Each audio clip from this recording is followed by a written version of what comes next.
గోపురం పసుపు కుంకుమ సమర్పించు VIP very inspiring person digital partner local app India's #1 hyper local news app.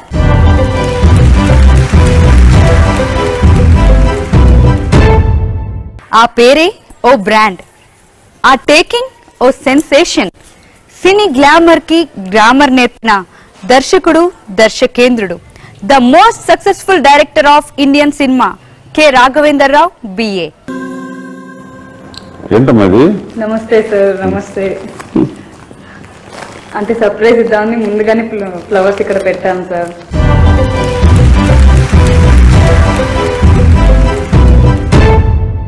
Assistant director గా పాండవ వనవాసం సినిమాకి ఎన్టీ రామారావు గారి మీద క్లాప్ కొట్టి మీ కెరీర్ ప్రారంభించారు. ఆయన చివరి సినిమా మేజర్ చంద్రకాంత్ సినిమాని డైరెక్ట్ చేశారు. ఆయనతో మీకున్న అనుబంధం గురించి చెప్పండి సార్. ఒక్క మాటలో చెప్పాలంటే, నేను వాళ్ళ ఈ స్థాయిలో ఉన్నానంటే నా లైఫ్ని ఒక బంగారు బాట వేసి అడవి రాముడు సినిమాతో ఈ అవకాశం వచ్చింది అనగానే నాకు టెన్షన్ పెరిగిపోయింది. దీన్ని అదృష్టం, దీన్ని ఎలాగైనా సాధించాలని చెప్పి కథ రెడీ చేసి అన్నిట్లో అన్ని రకాలు ఏ సెక్షన్లోనూ ఫెయిల్ అవ్వకూడదు అనే ఉద్దేశంతో వాల్మీకి, ఏకలవ్యుడు, శ్రీరాముడు లాస్ట్ షాట్కి జీవితంలో రాముడిని చూడలేము, రాముడిగా చూడాలని చెప్పి లాస్ట్ షాట్ అది పెట్టి అనమాట.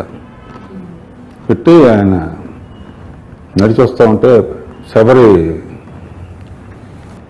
కాళ్ళకి నమస్కారం నేను యాక్ట్ చేసి చూపించడానికి ఆయన పాదాలు పట్టుకుని నా మనసులో నేను అనుకున్నమాట, ఎంత గొప్ప లైఫ్ ఇచ్చారు నాకు. అంటే ఐరాముడు అనే ఇది లేకపోతే స్టార్డమ్ వచ్చేది కదా మనకు, అది మర్చిపోకూడదు కదా మనం. అండ్ ఆయన ఫస్ట్ పూర్తి అవుట్డోర్ వచ్చిన చిత్రం అది. అంత పెద్ద డైరెక్టర్ కాదు అప్పటికి, పుట్టి బాబు జ్యోతి అయినా కూడా ఆయన ఒప్పుకున్నందుకు ఇప్పటికీ ఎన్నో విషయాలు గుర్తుకొస్తాయి ఆయన గురించి.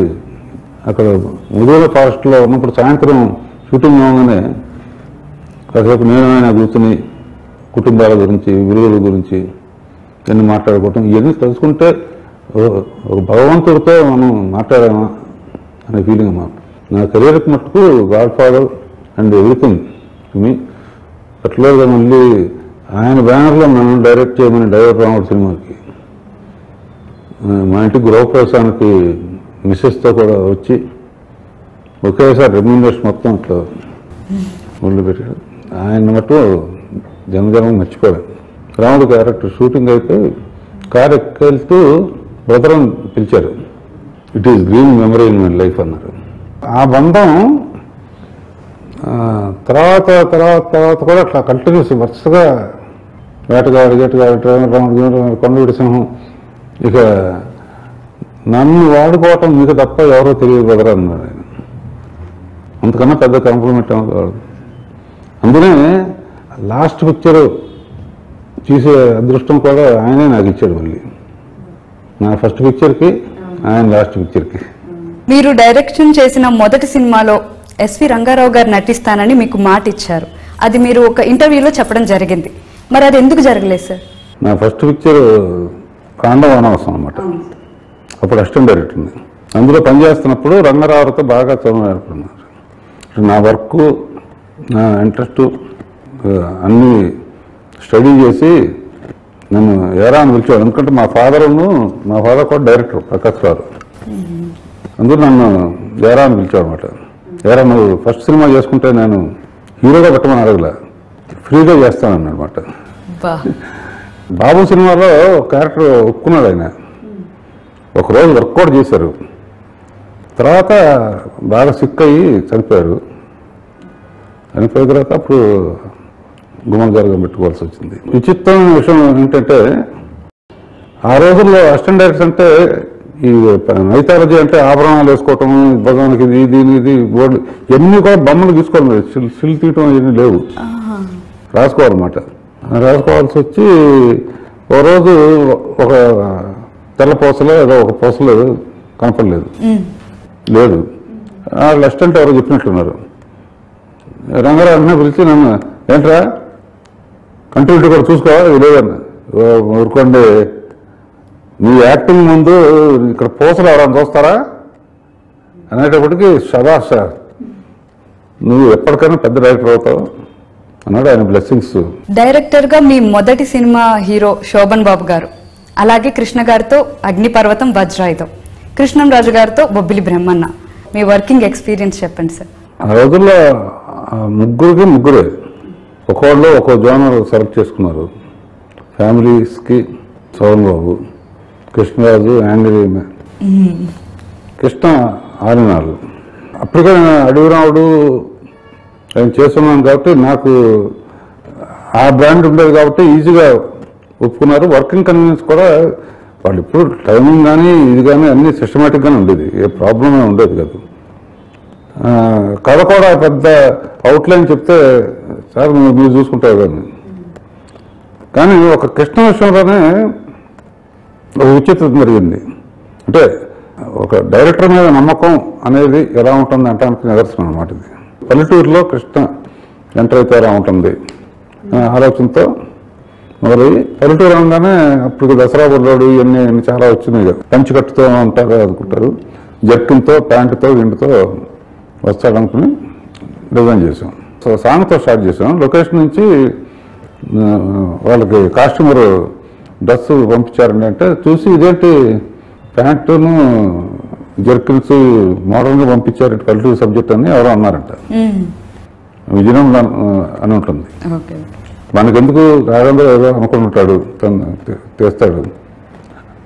అది కాకుండా వచ్చిన తర్వాత నేను ఎక్స్ప్లెయిన్ చేయడానికి ట్రై చేస్తే ఏ సీన్కి ఆ సీన్ చెప్పుతారో కథ అంతా మొత్తం ఎందుకు. ఇప్పుడు నాకు ఒక నమ్మకం పెట్టుకున్నానంటే వాళ్ళు అనుకుంది వాళ్ళు చేస్తారు. అందుకనే ఆ సినిమా ఊరికి మనగాడు ఇక్కడ పెద్ద హిట్, హిమత్వాల అని హిందీలో తీస్తే అది బ్లాక్ బస్టర్. దాంతోనే శ్రీదేవి హిమత్వాలతో టాప్కి వెళ్ళిపోయింది అనమాట. కృష్ణరాజు చాలా ఫ్రెండ్లీగా ఉంటాడు, అందరితో కలుపుగా ఒక కుటుంబంలాగా. శోభన్ బాబు అయితే చాలా పద్ధతిగా ఫ్యామిలీ మ్యాన్ సార్. పద్ధతిగా నేనంటే బాగా ఇష్టం. అసిస్టెంట్ డైరెక్టర్ కూడా చేశాను. తన పని ఏదో తను చేయటం వెళ్ళటం, కాంట్రవర్సీ కానీ ఏదైనా ఉండదు. ఈ కాంబినేషన్స్ కూడా తీశాను. కృష్ణరాజుతోనూ కలిపి తీశాను, కృష్ణ శోభన్ బాబుతో కూడా కలిసి తీశాను అనమాట. ఆ రోజుల్లో మల్టీ స్టార్లు అంటే అయ్యే అనమాట. Golden hand of Indian cinema అని మిమ్మల్ని అంటారు. అందుకు ఎగ్జాంపుల్ శ్రీదేవి గారు. శ్రీదేవి గారు బాలనటి నుండి బాలీవుడ్లో నెంబర్ 1 వరకు ఎదగడంలో మీ పాత్ర చాలా ఉంది. శ్రీదేవి గారిలో మీరు అబ్జర్వ్ చేసిన ప్రత్యేకతలు ఏంటి సార్? చిన్నప్పుడు ఎంత యాక్టివ్గా చైల్డ్ ఆర్టిస్ట్గా మా ఫాదర్ డైరెక్షన్లో చైల్డ్ ఆర్టిస్ట్గా చేస్తుంది. అప్పుడు షార్ట్కి బంచిలో నిద్రపోతా ఉంటే ఎత్తుకుని తీసుకొచ్చి షార్ట్లో అప్పటి నుంచి టాప్ హీరోయిన్ వరకు మా ప్రయాణం జరిగింది. ఆ అమ్మాయి చిన్నపిల్లలకి వెంటనే ఏం చెబితే వెంటనే గ్రహిస్తారు అంటారు కదా. చిన్నపిల్లలకి ఒక ఆట వస్తే వీడుకోరు అదే పాడేస్తారు మాట. సో చిన్నపిల్లగానే ట్రైనింగ్ అయ్యింది కాబట్టి చాలా స్పాంటైనియస్గా చేసి నేను ఫస్ట్ 16 ఏళ్ళ వయసప్పుడు తమిళ్లో రీమేక్ అనమాట ఇది. ఆ అమ్మాయిని ఫస్ట్ టైం పెద్ద అయిన తర్వాత యాక్ట్ చేసింది 16 ఏళ్ళ వయసులోనే. ఆ అమ్మాయి ఏది చెప్తే అది 1కి 2 ఎక్కువ చేస్తుంది. మనం తగ్గించాలే తప్ప చేయలేనిది లేదు అసలు. తనకు డైలాగ్ ఇచ్చేశారు, తన డైలాగ్ తను చూసుకుందాం. ఆ అమ్మాయి తెలివితేటలు అంటే పక్కన వాళ్ళు ఏం చేస్తున్నారు కూడా రిహార్సల్ అబ్జర్వ్ చేస్తుంది, కాన్సన్ట్రేషన్ అనమాట. సో వాళ్ళు అట్లా చేస్తే మనం ఇట్లా చేయాలి, మన కళ్ళు ఇట్లా తిప్పాలి, అట్లా తిప్పాలి. కేవలం గ్లామర్ హీరోయిన్తోనే పైకి రాలేదమ్మా. అమ్మాయి కెపాసిటీస్ ఏ క్యారెక్టర్ వేసినా కూడా తమిళ్లో కానీ హిందీలో కానీ అన్ని రకాల క్యారెక్టర్స్కి ఇకపోతే స్వర్గం నుంచి దిగి రావాలి ఒక అమ్మాయి అంటే శ్రీదేవి తప్ప ఎవరు లేరని ఏ డైరెక్టర్కి దొరకని అదృష్టం ఏంటంటే అమ్మాయితో 24 సినిమాలు తీశాను. అమ్మాయి చనిపోయే ముందు మామ్ ఆడియో ఫంక్షన్కి వెళ్ళాను. 25th సినిమా ఎప్పుడు చేద్దామంటే రెడీ చేసుకోండి కదా. కానీ ఇండస్ట్రీ మిస్ శ్రీదేవి. మీరు డైరెక్ట్ చేసిన తర్వాత తరానికి వస్తే మొదటగా చెప్పుకోవాల్సిన పేరు మెగాస్టార్ చిరంజీవి గారు.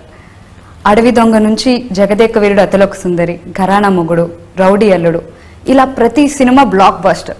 చిరంజీవి గారితో మీ వర్కింగ్ ఎక్స్పీరియన్స్ ఏంటి సార్? అడవి దొంగకి ఇప్పటికీ ఎలా ఉన్నారు, ఇప్పటికీ ఎలా ఉన్నారు, ఎంతో పెరిగాడు కదా. బేసికల్గా చాలా మంచి మనిషి, మంచి మనసు, తన సక్సెస్తో పాటు అందరినీ పైకి తీసుకురావాలని. అండ్ వర్కింగ్ ఎక్స్పీరియన్స్లో నేను హీరోని కొంచెం జాగ్రత్తగా చూసుకుంటాను. ఎందుకంటే వాళ్ళకి ప్రొడక్షన్ మిస్టేక్ మరానో లేకపోతే ఇంకో ఏ మిస్టేక్ మరానో టైంకి అందకపోయినా, ఎందుకంటే ఫైట్ చేసో వెయిట్ చేసి వచ్చి సడన్గా రెడీగా లేకపోతే ఇబ్బంది పడతారు కదా. అందుకనే ఎక్స్ట్రా కేర్ తీసుకున్నామండి. వాళ్ళకి సౌకర్యంగా ముందు నాకు ఎట్లా ఉన్నా సరే వాళ్ళకి అని పట్టుగా చిరంజీవితో జర్నీలో మటుకు ప్రతి షాటు ఆయన కొంతకాలం అయిన తర్వాత కొంచెం సినిమా నాలెడ్జ్ కూడా లెన్స్లో అన్నీ వచ్చినాయి ఆయనకి. వచ్చిన తర్వాత బాగా అప్రిషియేట్ చేశాడు. ఒక షాట్ తీస్తున్నప్పుడు ఇది మంచి మంచి ఆయన పెట్టారు, మంచి షాట్ తీశారు. సినిమా అనుబంధం కన్నా కుటుంబ అనుబంధం ఎక్కువ ఉంది అల్లు రామన్ గారి ఫ్యామిలీకి. మా చిరంజీవి గారు ఏది ప్రారంభించినా వాళ్ళ ఇంటికాడ నుంచి ఫస్ట్ నేనే ఫోన్ చేస్తానని చెప్పి మా ఇంట్లో ఫంక్షన్ ఉందో మీరు రావాలి. ఇప్పటికీ నన్ను అట్లాగే వస్తాడు ఆయన. ఆయనతో వర్క్ చేయటం అంటే చాలా ఈజీ, ఇబ్బంది పెట్టకుండా ట్రబుల్ లేకుండా పూరాగా చూసుకుంటాం. దాంతో వాళ్ళకి పైగా మెయిన్గా అందరి హీరోలకి నాకు నచ్చే పాయింట్ ఏంటంటే నేను 6 తర్వాత షూటింగ్ చేయను. ఈ 110 సినిమాల్లో 6 తర్వాత షూటింగ్ అనేది లేదు, 6ంటికి వదిలేస్తారు అనేది ఒకటి. చాలా ఇప్పటికీ ఆయనతో ప్రయాణం అట్లా సాగుతూ ఉంది. అప్పుడప్పుడు కలుస్తూ ఉంటాం, మాట్లాడుతూ ఉంటాం. మీరు ఆయన్ని బాబాయ్ అని పిలుస్తారు కదా సార్, అదెలా అండి? అదే మామూలుగా అవుట్డోర్ షూటింగ్కి వెళ్ళినప్పుడు పల్లెటూరులో బాబా బాబా అనుకుంటారు కదా. నేను పెద్దవాడిని ఆయన ఫీల్ అవ్వకుండా ఉండాలని చెప్పి అప్పుడు నేను ఎన్టీఆర్తోనూ కృష్ణతో ఇట్లా చాలా పిక్చర్లు చేస్తున్నాను కదా. నేను చాలా పెద్దలు ఎట్లా ఇదిగా ఉండాలని క్లోజ్నెస్ కోసం బాబాయ్ చూపిస్తాను. ఇప్పటికీ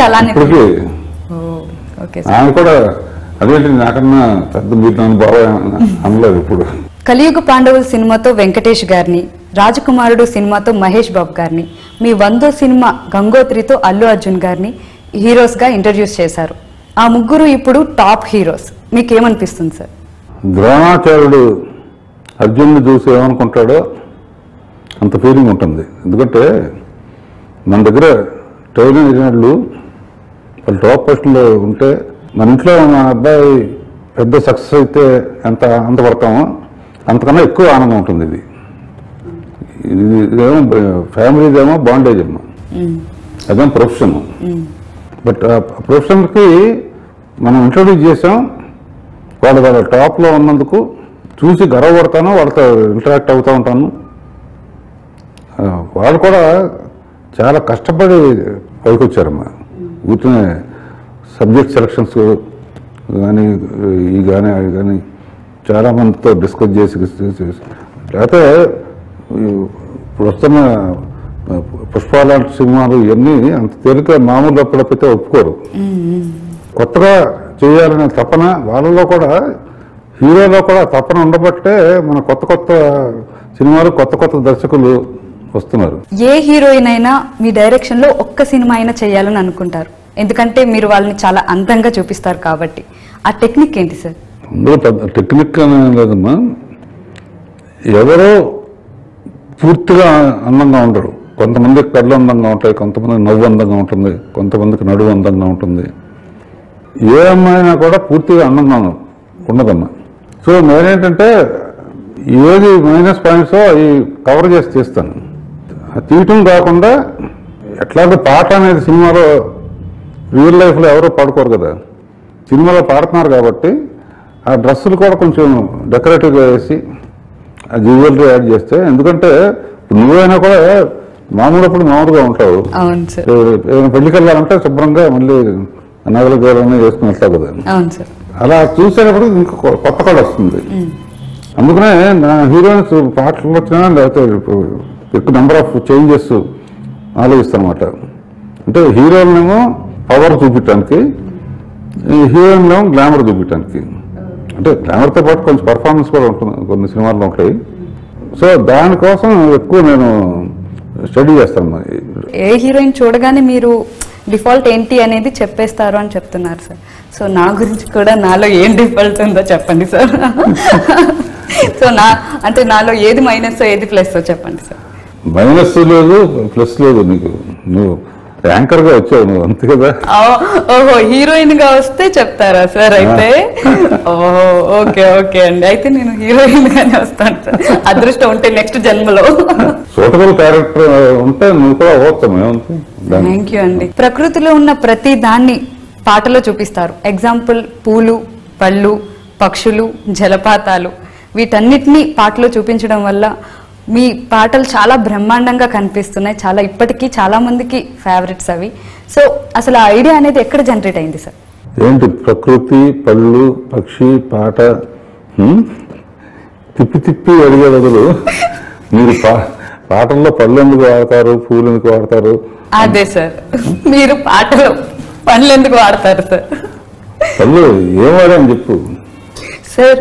అన్ని మీరు వాడిన పంట ఏమైనా ఉందా సార్? ఒక గుమ్మడికాయ తప్ప ఏం వాడలేదు సార్, అన్ని వాడారు సార్. సో అందుకని గుమ్మడికాయ మీకోసం చూస్తాను. చాలా మంది చాలా సార్లు వేసిన ప్రశ్న ఇది. అవును సార్. జస్ట్ దానికి చమత్కారంగా సమర్థించుకోవటమే. న్యూటన్ గ్రావిటీ కనిపెట్టాడు, యాపిల్ కింద పడింది కాబట్టి. నేను ఎక్కడ పడాలో కనిపెట్టానని చెప్పాను ఒకసాట. ఎందుకు వేస్తారంటే ఆడవాళ్ళ మీద అంటే మగవాళ్ళ మీద వేస్తే బాగుండదని ఒకసారి చెప్పాను. ఇట్లా ఇది ఏంటంటే సినిమా క్లియర్గా చూస్తే మాపరెడ్డి జామ చెట్టు పాట ఉందనుకో, ఒక అమ్మాయి ఒక లెటర్ చదువుకుంటా ఉంటే హ్యాపీగా నవారు మంచం మీద జామ చెట్టు కింద కూర్చుని ఆ గాలికి పంట ఎగిరితే పైన చిరక కొడుకుని జామ పంట అంటాం. అవునండి. చిలక ఒకటి పన్ను కొడుకుంటా చేస్తే అది పడుతుంది. అంతేగాని నేను వేయటం నేను వాడటం కాదు. అది ప్రకృతి సిద్ధం అనమాట. ఎక్కడ అందం ఉంటే అక్కడ అలా లింక్ చేస్తాను. ఆ యాంగిల్ లో చూస్తే మీకు సడన్ గా ఎక్కడ రాదు. అల్లరి పీరియడ్ లో రోజా పువ్వా సాంగ్ లో మొత్తం ఆ ఫ్లవర్స్ డెకరేషన్ అంతా మీరే చేశారు కదా సార్? అభ్యర్థి చేస్తుంది, ఐడియా మనం ఇస్తాం అనమాట. ఎందుకంటే అందులో రాజశేఖర్ అప్పటి వరకు యాంగ్రీ అభిమానిగా ఇది ఉండేది. అతన్ని లవర్ బాయ్ గా చూపించాలంటే పాటలు డామినేట్ చేయాలి, గ్లామర్ డామినేట్ చేయాలి. అందుకనే ప్రతి షాట్ లోనూ ఈ హీరోయిన్ కి ఒక రోజు ఉంటుంది. అట్మాస్ఫియర్ డామినేట్ చేస్తే ఆడియన్స్ కి యాంగ్రీ డాన్స్ చేస్తున్నాడు ఏంటి అనే ఐడియా మర్చిపోవాలని నా ఉద్దేశం అనమాట. మీ సినిమాలను మొదటి నుంచి చూస్తుంటే ఒక పెద్ద సినిమా తర్వాత ఒక చిన్న సినిమా డైరెక్ట్ చేస్తూ వచ్చారు. అడవి రాముడు తర్వాత మురళీమోహన్ గారితో కల్పన, జగదేక వీరుడు తర్వాత మోహన్ బాబు గారితో అల్లుడు గారు. సో దీని వెనుకున్న సీక్రెట్ ఏంటి సార్? అడవి రాముడు లాంటి సినిమా తీసిన తర్వాత ఆ రోజుల్లో ఇప్పుడు బాగుపోలేదు అనమాట. తెలుగు సినిమా ఇండస్ట్రీలో ఒక సినిమా ఇట్లయితే ఇంత డబ్బు వస్తుందా అని అందరూ ఆశ్చర్యపోయారు. అప్పటి నుంచే మొదలైంది అనమాట. నెక్స్ట్ పిక్చర్ ఎప్పుడు ఆడియన్స్ ఎక్స్పెక్టేషన్ నుంచి చేయలేమమ్మా, ఎవరో చేయలేరు. ఆ ఎక్స్పెక్టేషన్ ఉందనుకో, ఇది కూడా చేయగలడు, అది చేయగలడు, ఇది చేయగలడు. ఇప్పుడు ఏంటంటే ఇది రాఘవేంద్రరావు సినిమా అంటారు, అదే ఎన్టీఆర్ సినిమా అంటారు. రామారావు గారు కూడా ఆఫర్ ఇచ్చారంట కదా సార్? బ్యానర్ లో డ్రైవర్ ఒకటి చేశాను. అది కంఫర్టబుల్ గా ఉండేది నాకు. బట్ అది బాగా వర్కౌట్ అయింది. అంటే పవన్ కళ్యాణ్ సినిమా రిలీజ్ అయింది, పవన్ కళ్యాణ్ అంటాం తప్ప డైరెక్టర్ పేరు చెప్పరు కదా. ఇప్పుడు ఇది చిన్న సినిమా అనుకో, ఇప్పుడు రాఘవేంద్ర సినిమాగానే వెళ్తారు. పాపులర్ గా డైరెక్టర్ గా ఉన్నప్పుడే పెద్దది చిన్నది చేయాలి. అందుకనే అలా చేస్తున్నప్పుడే అందరినీ ఒప్పించి పెళ్లి సందడి అని ముగ్గురు కలిసి చేసాం అనమాట. చిన్న సినిమా సంవత్సరం ఆడింది అది. సో రాజమౌళి గారు కూడా మిమ్మల్ని ఇన్స్పిరేషన్ గా తీసుకుని, అంటే ఫస్ట్ మగధీర తీశారు, తర్వాత మర్యాద రామన్న తీశారు కదా సార్. సో మిమ్మల్ని తీసుకునే చేసుకున్నట్టున్నారు. ఆయన మీ శిష్యుడే కదా. ఇప్పుడు బాధ్యత పెరిగింది అతనికి, ఎక్కువ చిన్న సినిమా చేయలేడు. పాపులర్ స్టార్స్ ని పెట్టి కొన్ని ప్రయోగాలు చేశారు, అవి చాలా సక్సెస్ అయ్యాయి. విలన్ గా పాపులర్ అవుతున్న మోహన్ బాబు గారిని పెట్టి అల్లుడు గారిని తీశారు. యాంగ్రీ మ్యాన్ రాజశేఖర్ గారితో అల్లరి ప్రియుడు చేశారు. యాక్షన్ హీరో సుమన్ గారితో అన్నమయ్యలో వెంకటేశ్వర స్వామిగా చేయించారు. అప్పట్లో అది మీకు రిస్క్ అనిపించలేదా సార్? మొత్తం రిస్క్. ఏ ఆర్టిస్ట్కి ఇదే చేయగలని బ్రాండ్ చేయకూడదు.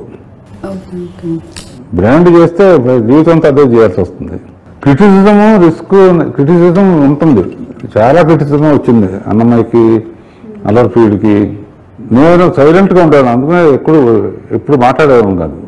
ఎంత క్రిటిసిజం ఉంటే అంత ఛాలెంజ్గా తీసుకునేవాడిని. క్యారెక్టరైజేషన్ కూడా చాలా ఇంట్రెస్టింగ్గా ఉంటాయి. రాజశేఖర నన్ను అడిగాడు, సార్ నేను లవర్ బాయ్ అన్నా, ఏం నువ్వు అలా ఉండి చెప్తా అని చెప్పి అతనే ఆశ్చర్యపోయాడు. ఒక అతను ఫోన్ చేసినాక రిలీజ్ అయిన తర్వాత, మీకు మైండ్ పోయినట్టుంది, బ్యాండ్ వాయించేవాడు గెటప్ వేసి వాడితో పాటలు ఏంటి స్టెప్లు ఏంటి అన్నారు. ఆ సినిమా 200 రోజులు ఆడింది.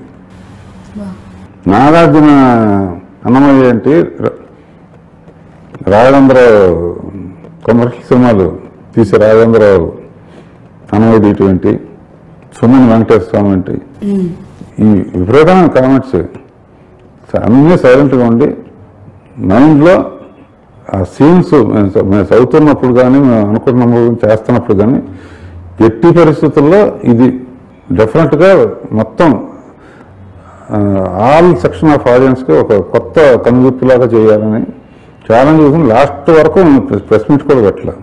సినిమా చూసిన తర్వాత ఇంకెవ్వరూ మాట్లాడలేదు కదా, అందుకనే రిస్క్ని ఆలోచిస్తే ముందుకు వెళ్ళాము. ముందు అన్నమయ్య ప్రస్తావన ఎలాగో వచ్చింది కాబట్టి మీరు రక్తిలోంచి భక్తికి మారారు.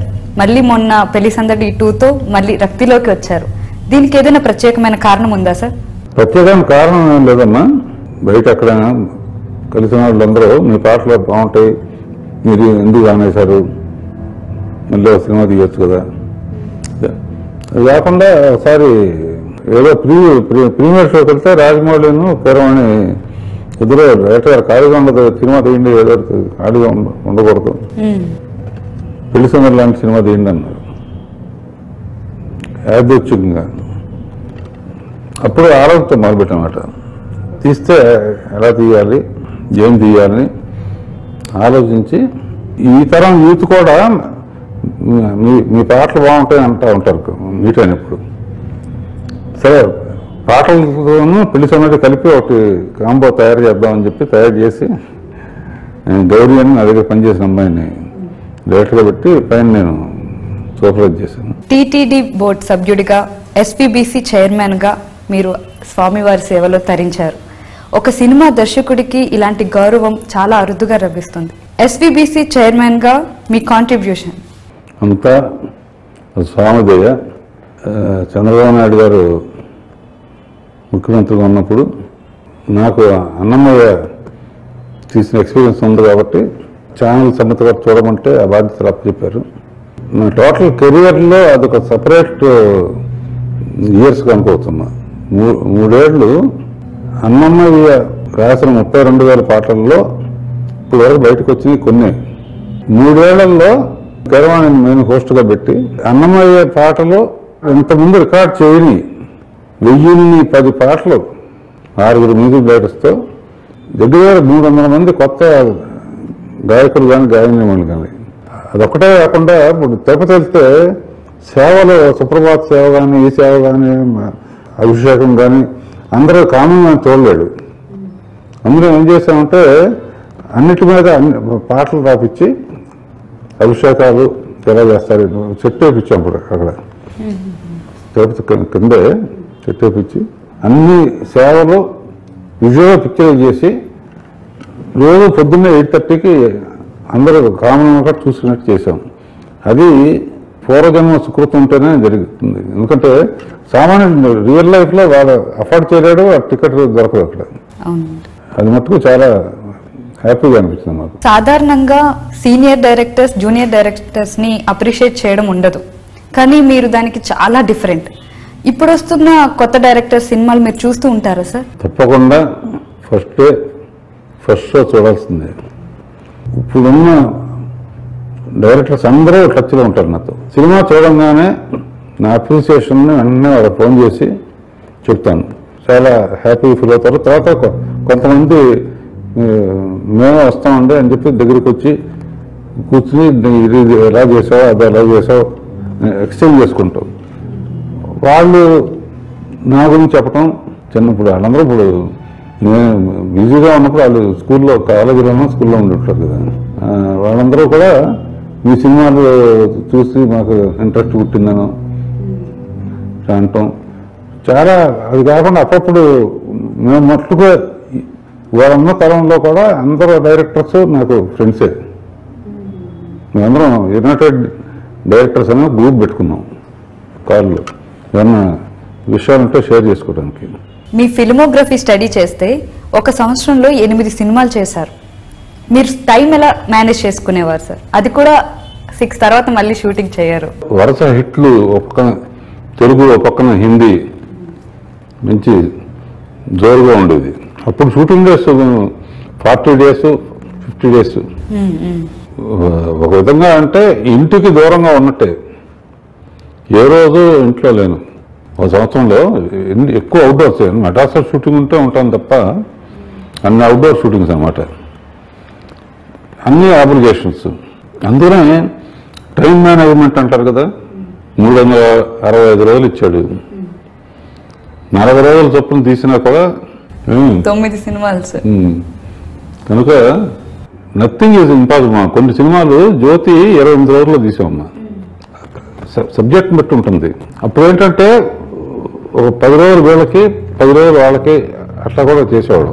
అంటే ఇప్పుడు ఎట్ ఏ టైం చేస్తున్నారు కానీ అప్పుడు నేను 10 రోజులు వీళ్ళ వరకు 10 రోజులు వాళ్ళ వరకు ఒక 10 రోజులు హిందీ వరకు, మధ్యలో 2 days 2 days 2 days.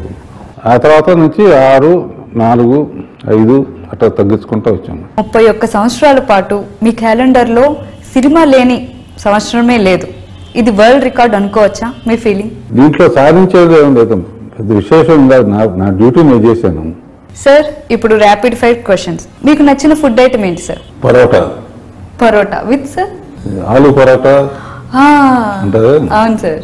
మీకు అప్పట్లో కోపం వస్తే కళ్ళజోళ్ళు పగిలిపోయేవి. అసలు ఎలాంటి సందర్భాల్లో మీకు కోపం వస్తుంది సార్?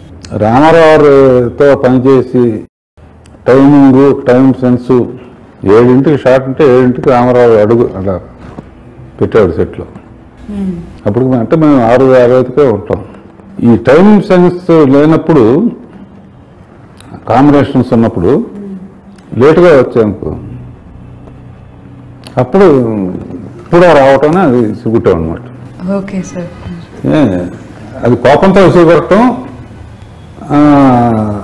నా వస్తువులు మీ వస్తువులకి మీరు నష్టం చేస్తారు అంతే తప్ప మెయిన్గా టైమింగ్ కోసం అమ్మా. మీ ఫేవరెట్ హాలిడే స్పాట్ ఏంటి సార్? హాలిడే స్పాట్ జీవితం అంతా హాలిడే స్పాట్ ఉంది. చూడని దేశాలు ఏమున్నాయి, చూడని ప్లేస్లు, కొడైకెనాల్, ఊటీలు, కాశ్మీర్లు, గీష్మీర్లు, దుబాయ్, పుకెట్లు, గికెట్లు, బ్యాంకాక్లు. కనుక ప్రస్తుతానికి ఇంటికి వెళ్ళిన తర్వాత బెడ్రూమే హాలిడే స్పాట్ కింద లెక్క అనమాట. ఆ గెడ్డం స్టైల్ కోసమా లేదంటే సెంటిమెంట్ కోసమా? మీ స్టైల్ కనుకదండి ఇది. భక్తుల్లాగా అనిపించట్లేదా? లేదు సార్, భక్తుల్లాగా లేనా అసలు? భక్తుల్లో ఉన్నారు సార్, బట్ ఇది ఏం లేదు. ఫస్ట్ పిక్చర్ అనుకున్నంత ఆడలేదు. మంచి పేరు వచ్చింది కానీ, డైరెక్టర్గా పేరు వచ్చింది కానీ అనుకున్నంత ఆడలేదు. రెండో సినిమా జ్యోతి సినిమా స్టార్ట్ అయినప్పుడు వెంకటేశ్వరం ముక్కున్నా, ఈ సినిమా ఎవరికి గడ్డం తీయను, సినిమా సక్సెస్ అయితే వచ్చి గడ్డం ఇస్తాను అన్నట్టు ఆ సినిమా బ్రహ్మాండానికి పేరు వచ్చింది, బాగా రిజల్ట్స్ వచ్చింది. వెంటనే అక్కడికి ఆయనకి ఇచ్చుకోవాల్సింది ఇచ్చేసాను. తర్వాత సినిమా మొదలుపెట్టినప్పుడల్లా గుర్తుకొచ్చేదన్నమాట. మళ్ళీ ఒక్కసారి ఇచ్చేసి వదిలేస్తాడేమో అని చెప్పి ప్రతి సినిమాకి అలవాటు చేసుకున్నాను. దర్శకుడిగా 110 సినిమాలు చేసిన మీరు మొదటిసారిగా మొన్న పెళ్లి సందడి 2లో ఫుల్ లెంత్ క్యారెక్టర్ చేశారు.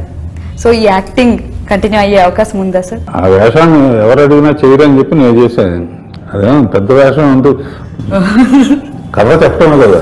దర్శకేంద్రుల నుంచి నెక్స్ట్ మూవీ మేము ఎప్పుడు ఎక్స్పెక్ట్ చేయొచ్చు? ఏం చేస్తున్నంటే కొత్త మన పెళ్లి సందడికి గౌరవం పెట్టి పైన నేను మ్యూజిక్ చూసి సూపర్వైజ్ చేసిన అట్లా ఇంకో బ్యాచ్ తయారు చేస్తున్నాను. Okay okay.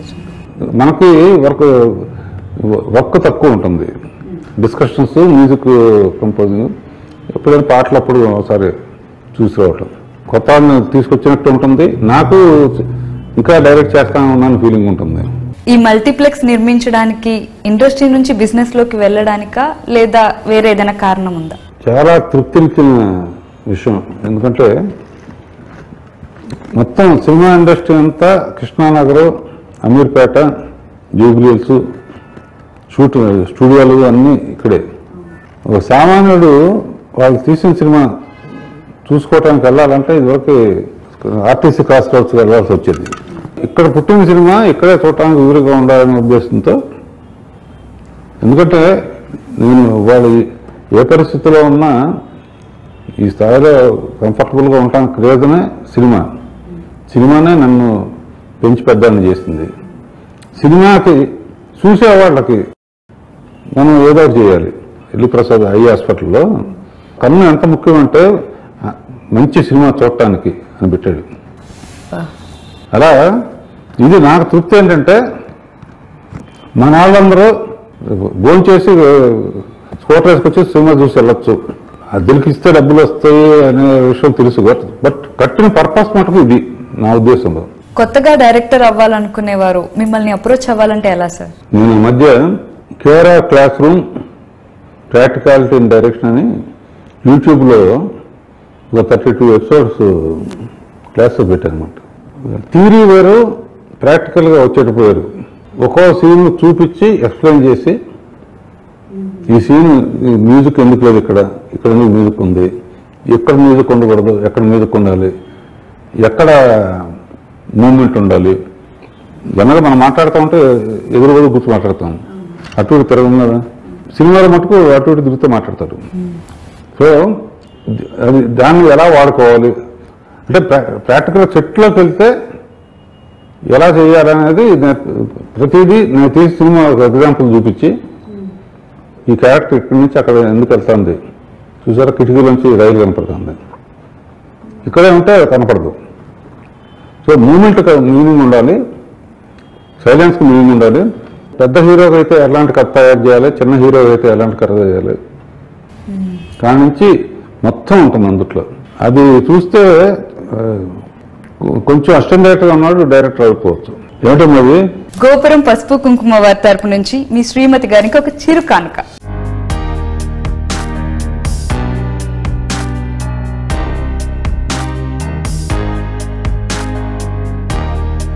ఈ గోపురం అధినేత హరికృష్ణ గారు, నా అన్నయ్య కృష్ణమోహన్, వాళ్ళిద్దరూ ఫ్రెండ్స్.